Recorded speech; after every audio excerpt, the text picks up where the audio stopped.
In the spring of 1985, Sally Field stood at the center of the universe. The Dorothy Chandler Pavilion in Los Angeles was a cathedral of light and expectation, and the woman in that room had just won her second Academy Award in 5 years. The cameras caught her. The world watched, and in that single suspended moment, she said something that would follow her forever. Something so raw, so unguarded, so desperately human that Hollywood would spend the next 4 decades laughing at it and never quite understanding why those words cracked something open in millions of ordinary hearts. "You like me," she told that audience. "You really like me." They laughed. The media immortalized it as naive, embarrassing, the confession of a woman who needed approval too much. But nobody asked the only question that mattered. Why would a woman at the absolute peak of her power, holding an Oscar in both hands, still be terrified that nobody truly saw her? Why would winning America's highest accolade for acting feel to Sally Field like it still wasn't enough?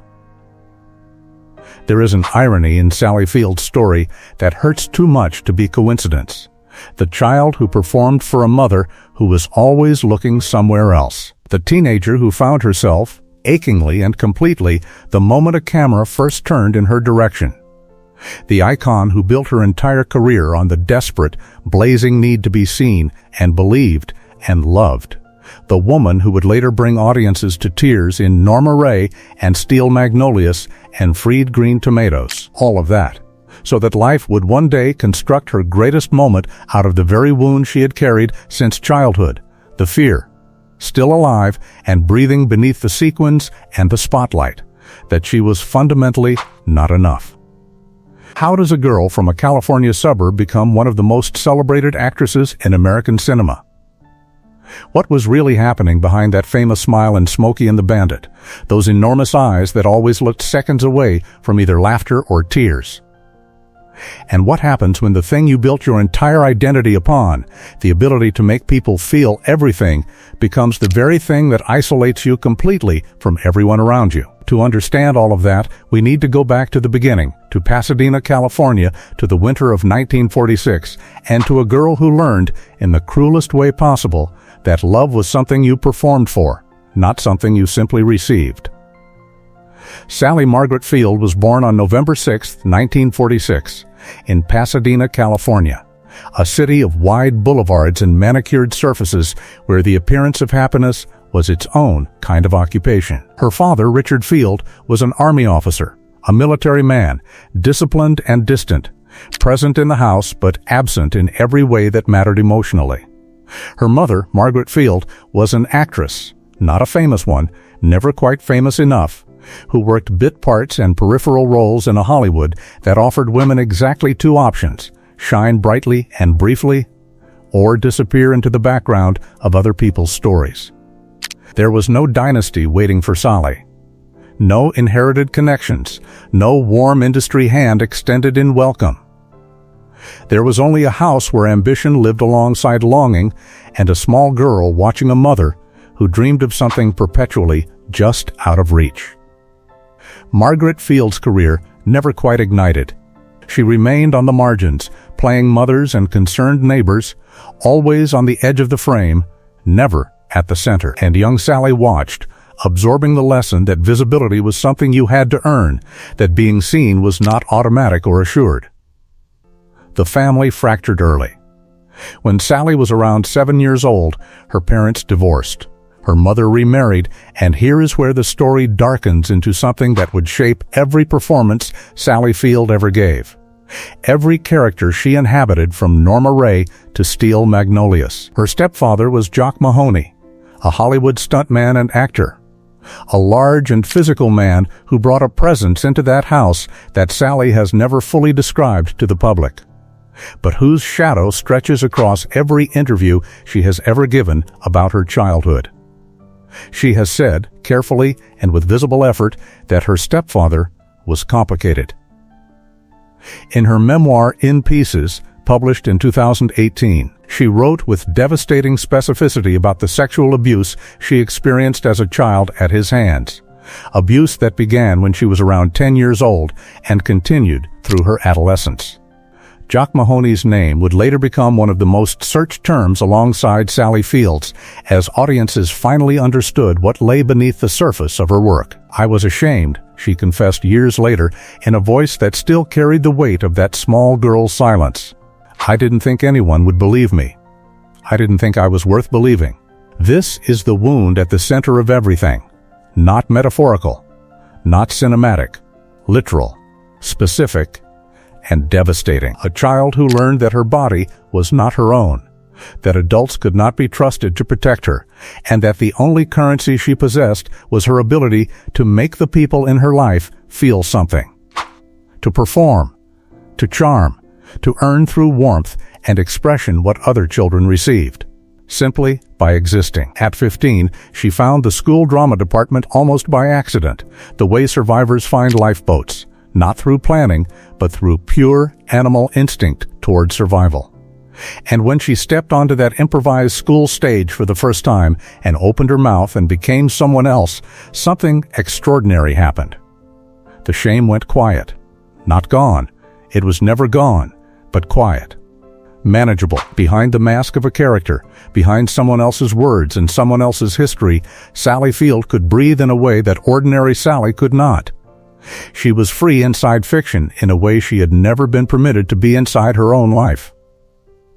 When I was acting, she would say decades later, "I wasn't the girl nobody protected. I was whoever I needed to be." And that felt like the only real thing. It wasn't talent yet, not in any polished, trained sense.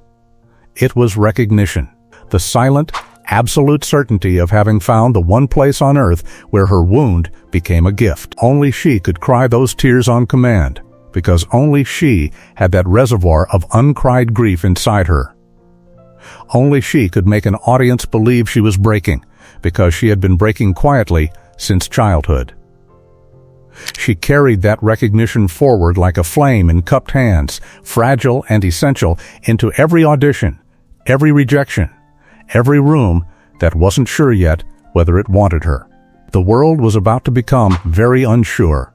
In 1966, at 19 years old, with barely $300 in her pocket and a single suitcase containing everything she owned, Sally Field arrived in Hollywood. Not as a daughter of industry royalty, not as someone with connections or a safety net. She arrived as a girl who understood at the cellular level that she had to make people want her or she would disappear completely. The city in 1966 was not kind to dreams. It was a city that ground them down slowly, with the cold indifference of a place that had already seen too many young people arrive with hope and leave with empty hands and broken hearts. The studios didn't know who Sally Field was. Her mother's marginal career meant nothing. Her stepfather's stunt work opened no doors. She was just another blonde girl in a city full of blonde girls, each one convinced she was the exception, each one destined for disappointment. She washed dishes in noisy restaurants where the heat from the kitchen burned her skin red. She drove taxis through streets that never slept, counting tips to make it to the end of the month. She loaded boxes, cleaned tables, and in every night shift saved something no one could take away. The certainty that she belonged on a stage, that the only place she made sense was in front of a camera. Casting after casting, the door slammed in her face. Your appearance is strange. Your voice doesn't work. You're not what we're looking for. 100 rejections. 200. The kind of relentless, systematic rejection that teaches you to hate yourself in very specific ways. But there was something in Sally Field that refused to break, not because she was strong, but because staying broken felt like the only other option.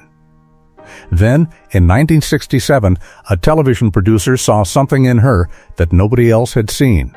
They offered her a role in a sitcom called Gidget, a show about a teenage surfer girl. It was not Shakespeare. It was not Norma Rae or Steel Magnolias or fried green tomatoes. It was disposable television. The kind of thing that gets canceled after one season, the kind of thing that Hollywood forgets before the final credits roll. But Sally Field didn't care. She had been seen. Someone had finally looked at her and said yes.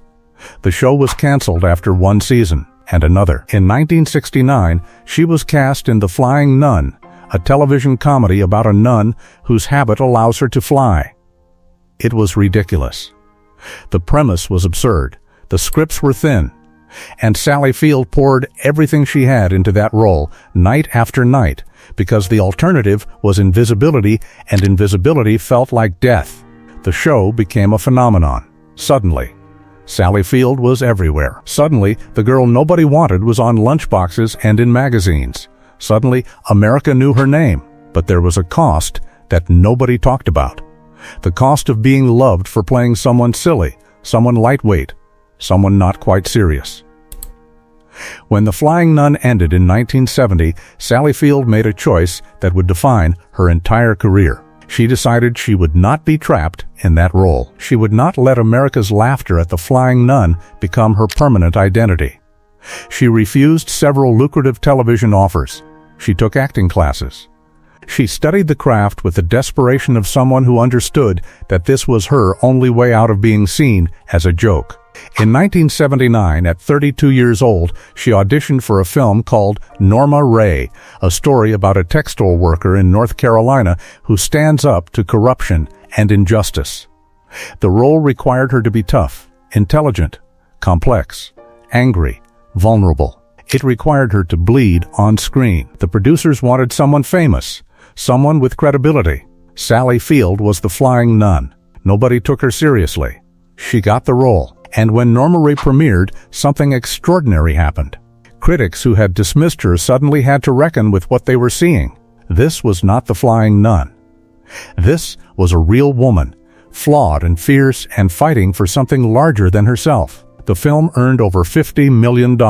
Sally Field was nominated for the Academy Award. She didn't win that year, but in 1985, with Places in the Heart, she did. And then again, 2 Oscars within 5 years. 2 confirmations from the industry that she was no longer the girl nobody wanted. She was the girl everyone needed to see. But behind the red carpets and million-dollar contracts, something was beginning to crack. In the late 1980s and 1990s, Sally Field made films that didn't resonate. Soap Dish, Mrs. Doubtfire, though that one found an audience eventually. The same critics who once celebrated her began to dismiss her choices. She was growing older in an industry that had no use for aging women. The roles that came were fewer. The offers dried up. The world that had once desperately wanted to see her suddenly looked away. In 2010, she co-starred in Brothers with Tobey Maguire and Jake Gyllenhaal. The film was a critical and commercial disappointment. More significantly, in November 2014, her close friend and collaborator Robin Williams died by suicide. The shock devastated her. She had worked with him in Mrs. Doubtfire, had felt the warmth of his presence, had believed in his light. His death shattered something. It forced her to confront the reality that even the brightest people, even those who make the world laugh, can be drowning in darkness that nobody sees. She has been married twice. First to Stephen Craig from 1968 to 1975. Then to Alan Greisman from 1984 to 1994. Both marriages ended in divorce. She has 2 sons, Peter and Eli. She has spoken carefully about being a mother while building a career, about the guilt of absences, about the impossible mathematics of trying to be everything to everyone. Her health has been complicated. She has been open about her struggles with autoimmune issues. She has spoken about the physical cost of decades in Hollywood, the way her body has paid a price for the choices she made. And yet, in recent years, something has shifted. In 2015, she returned to television, playing the matriarch in the Amazing Spider-Man franchise's extended universe projects. More significantly, her memoir In Pieces became a cultural moment. In 2018, at 71 years old, she finally told the full truth about Jock Mahoney, about the abuse, about the shame she had carried for 60 years. The book became a bestseller. Suddenly, millions of people understood what had been driving her all along. Today, Sally Field is 87 years old. She walks with the visible awareness that her body is no longer young. Every step reminds her of the price she paid for immortality on screen. She has lost the perfect beauty of youth. She has survived 2 failed marriages. She carries the grief of watching friends like Robin Williams succumb to demons she could not save them from. She has learned to live with the fact that the roles that once came easily now require her to age visibly, publicly, without apology. And yet, Sally Field remains standing. Not as the invincible icon of the movies, but as the woman who understood that real strength isn't never falling. It's getting up every time the world knocks you down. Her legacy isn't the Flying Nun or even Norma Rae or Steel Magnolias or Fried Green Tomatoes, though all of those are part of her immortal contribution to cinema. Her legacy is the living proof that rejection, trauma, and abuse do not define your ending, they define your beginning. They are the fuel. They are the wound that becomes the gift. From the wounded child to the immortal icon, Sally Field's journey proves that scars don't disqualify us, they're what make us unforgettable. What lesson do you take from her story? How many times have you gotten up when everyone expected you to stay down?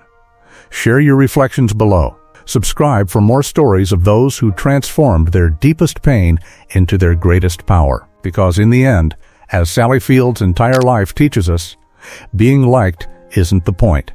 Being real is everything.